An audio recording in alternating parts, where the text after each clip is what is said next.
I don't use belt balancers, and I have reasons for that. And that's why I'm making this video. I figured it's a discussion worth having. And just before we get into the nitty-gritty of this whole thing, let's just spend a moment defining what exactly a belt balancer is.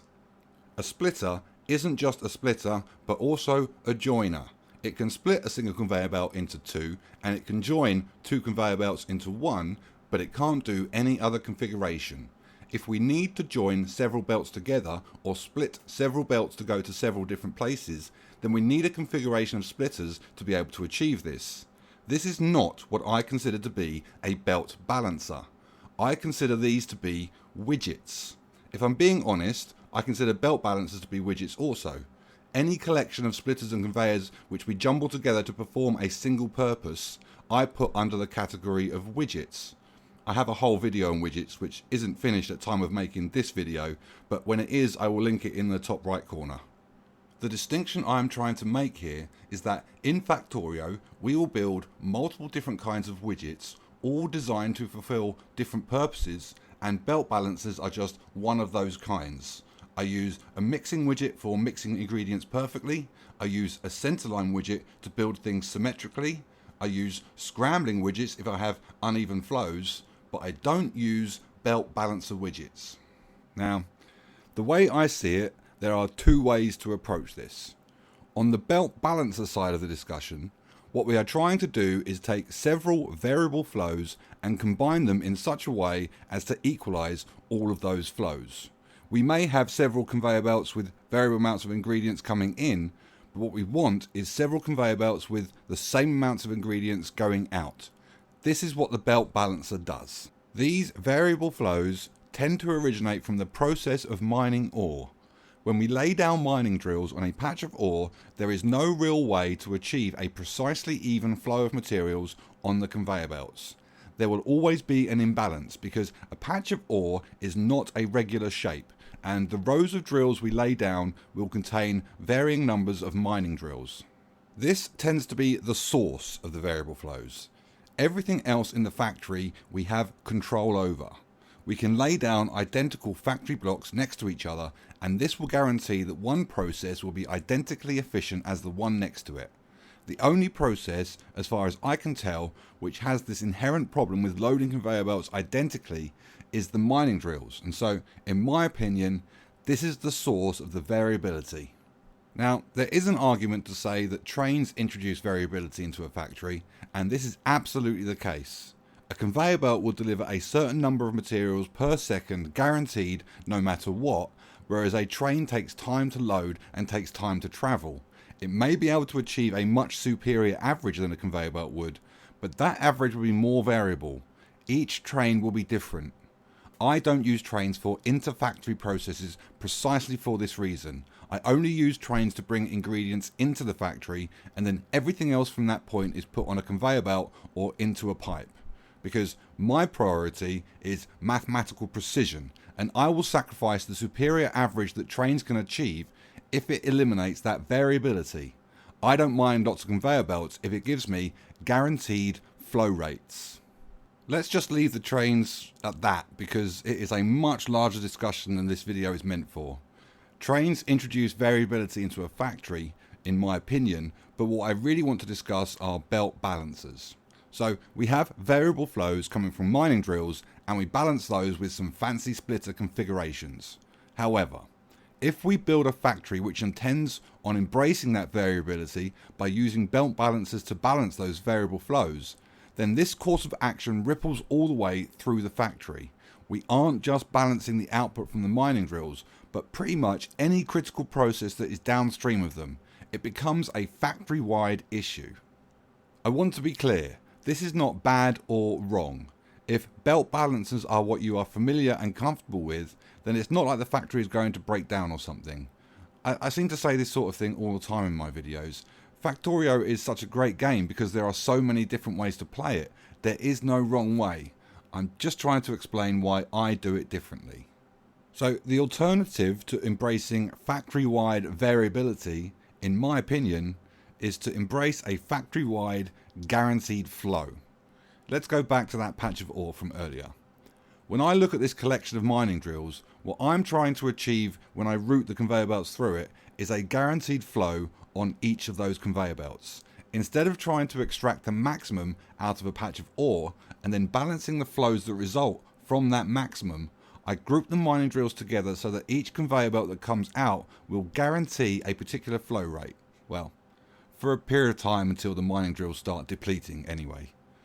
Okay, let me just slow this down a little. A patch of ore will deplete over time.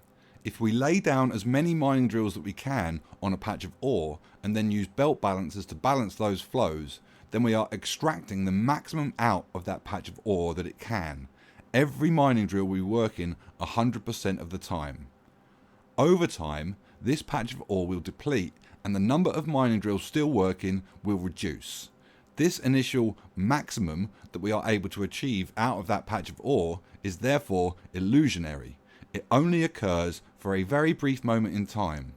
If we build our whole factory assuming that this initial maximum was going to be long term, then our factory is going to slowly get less and less efficient over time as the patch of ore depletes. Let's say that we are trying to achieve a guaranteed flow rate on each conveyor belt of 30 ore per second. At maximum level of research, without white science, a mining drill can mine 0.65 ore per second, in vanilla at least. At maximum efficiency, running at 100%, this 30 ore per second requirement would need 46 mining drills to achieve. But some of those are going to deplete over time, particularly the edge rows, which are the ones which are probably going to run out first. So what I do is for central rows, where flows are going to be more reliable, I maybe add 20% to that 46 mining drills so that now, in order to achieve that guaranteed flow, I now need 56 mining drills. And for those rows and columns along the edges, I maybe add another 50% to that 46 to get a required 70. You know, I might even mix a few of them up and play around with these averages depending on how I feel. And it really is a gut feeling most of the time, if I'm being completely honest. You know, this is not an accurate system by any means. And if it feels like I'm being a little bit pedantic, it's probably because I am being pedantic. I don't like variable flows. I want a system which eradicates them from my factory. It isn't that I don't like belt balancers. You know, in general, to be honest, some of the configurations I've seen are incredible. It's those variable flows, the thing that underpins the requirement for belt balancers in the first place, that I'm trying to avoid. I want fixed, guaranteed flows because it allows me to do things like this. Let's say that through some pedantic grouping of mining drills on a patch of ore, I have a guaranteed flow rate of 45 copper ore per second on this conveyor belt. I can run this conveyor belt into a block of 72 furnaces and I will know that it will achieve a guaranteed output of 45 copper plate per second no matter what. I can then run that 45 copper plate into another block making something else, for instance green chips, and I know that it will output 90 copper cables and then 30 green chips per second no matter what. And this requires 30 iron plate to be able to achieve. So I will now need a conveyor belt that delivers 30 iron plate, and that requires 48 furnaces, which is obviously a slightly smaller block than the copper because the ratios are slightly different. You know, so I build my factories specifically configured towards making these green chips in these blocks. I have a set of a group of 48 furnaces that deal with the iron that I need for green chips, and then I have a set of 72 furnaces that deals with the iron that I need for steel and for everywhere else in the factory. Now I configure the factory to be able to achieve these precise numbers. And the only thing that links the individual blocks together are these small strings of conveyor belts. You know, I can essentially position these individual blocks anywhere in a factory that I like, and as long as one leads to the next and they all connect together in the way that they should, I'll know I'll always have a guaranteed 30 green chips per second.